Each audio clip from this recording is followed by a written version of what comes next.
This is Dawn. This is video 5 of 7 of the video series that I am doing to assist the federal employees that are currently being affected by the mass terminations that are currently happening. This presentation is going to cover the retirement plans, your TSP, and your FERS, and what happens when you separate from federal service and what your options are. Again, I'm aiming to make these videos 15 minutes or less. A lot of the information will be printed on here if I'm talking a little too fast, but I am trying to keep it under 15 minutes or less for you. All right, let's jump in. Thrift Savings Plan, or your TSP. Leaving the federal government, did you know if your account balance is 200 or more, you can keep it in the TSP when you leave the federal government? You can keep the TSP, your money in TSP until you decided what you wanted to do, or you can keep it in there indefinitely. The only thing is, after you separate from federal service, you just can't add any more money to it. There's no more employee contributions. There's no more employer contributions. So that's the only thing. It's perfectly fine leaving it, or you can choose to contact TSP and try to do a rollover. They can roll over into a new employer that might have a 401k, or if you had an IRA, you would have to talk to TSP about that rollover. That is not something your HR department can facilitate for you. That is something you would have to speak to TSP about. But I've added some more information to that for you on this slide and also this one. Of course, you are entitled to your funds, but with TSP, you will have had to have been with the federal government for 3 years to be fully vested. That just means if you aren't fully vested and you have less than 3 years, which it sounds like most of you do, you're in the 2 years and below category. But with if you have less than 3 years, you're only entitled to the money that you put in. You aren't entitled to any of the government match. So if you have some account statements from them that you've kept up on, all of those funds that you may see in that current balance are not what you're entitled to. That account balance would be both your contributions and the government match. Now, when you separate, your TSP, like I said, will sit there, but you're entitled to cashing it out or rolling it over. But you have to keep in mind, if you do cash it out and you're not of that retirement age, you're going to have a penalty of like 10% penalty, as well as income tax, and there's a whole other slew of things. So sometimes if you don't want to keep it in the TSP, it's better to actually speak to TSP about rolling it over to something so that you don't get hit with any of those tax implications. But there's some information on this slide for you to read through. But again, your TSP, you can leave it in TSP for as long as you want after separation. I still have my money sitting in the TSP account. I haven't rolled it over or done anything with it right now. I've left it there just in the event I do return to federal service. That account, I can just start adding money back into it. Now, typically, the TSP will send you a packet about 1 month. It's around 31 days after you separate from federal service. You'll get like a little medium size envelope from them, and it'll feel a little bit bulky. They'll tell you what your account balance is. It'll say, you've separated, we've received notice that you separated, and they'll give you a whole bunch of information about what you can do with your money, whether keep it with them, roll it over, the whole shebang. They give you a whole lot of information. But one thing I want to reiterate, TSP, they won't have any record of you separating until your HR actually completes your separation process.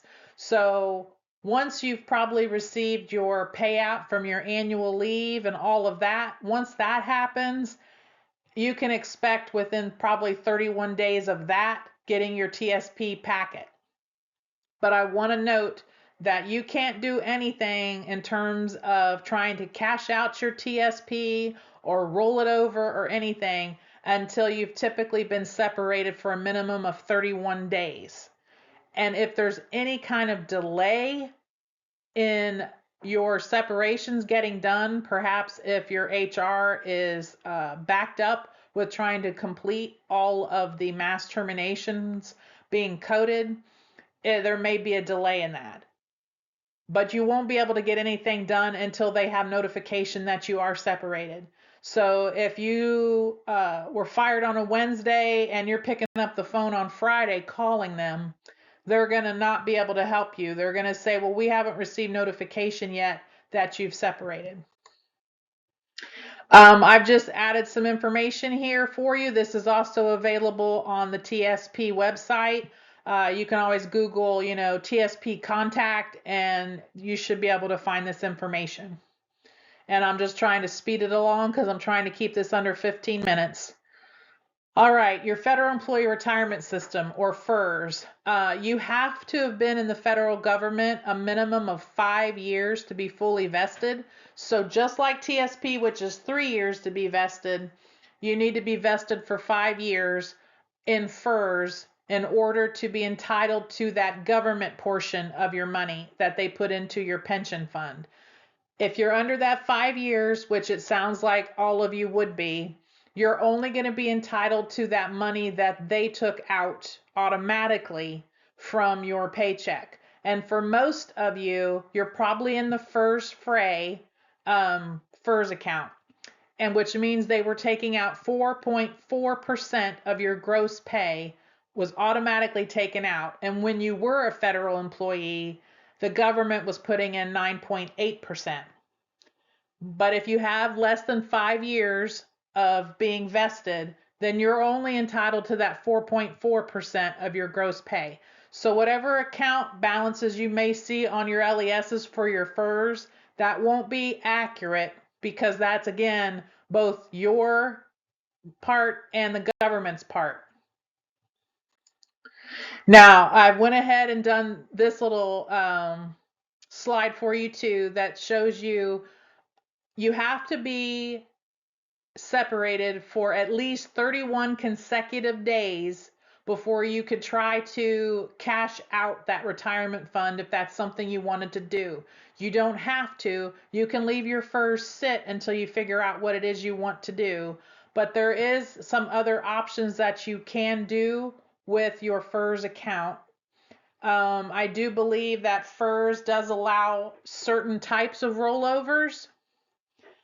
But that information would be provided in that SF 3106, which some HRs will provide you courtesy copies. Others will tell you just to go look for it for yourself. I'll try to provide you the link, but you can also Google SF 3106, but you would only fill this out if you're looking for a refund of your federal employee retirement. I'll go over a few other things for you, and I know this is going quick, but I'm trying to keep this under 15 minutes. The refunds are processed through OPM, but again, you have to wait a minimum of 31 days to even try to get a refund if you want to go that route. Procedures for having your retirement contributions refunded to you. They have this little statement on the form where it says if you've been separated for 30 days or less, submit your application to your servicing personnel department, which means your HR. Don't bother. They don't fill out anything on that form for you. It's 100% completed by the former employee. And all they would do if you get them to do anything is they just put it in an envelope and mail it for you. And honestly, I think that allows for too much possibility of the form not making it to OPM at all. So just wait your 30 to 31 days and then submit your application to OPM. That information, again, is also all on the form.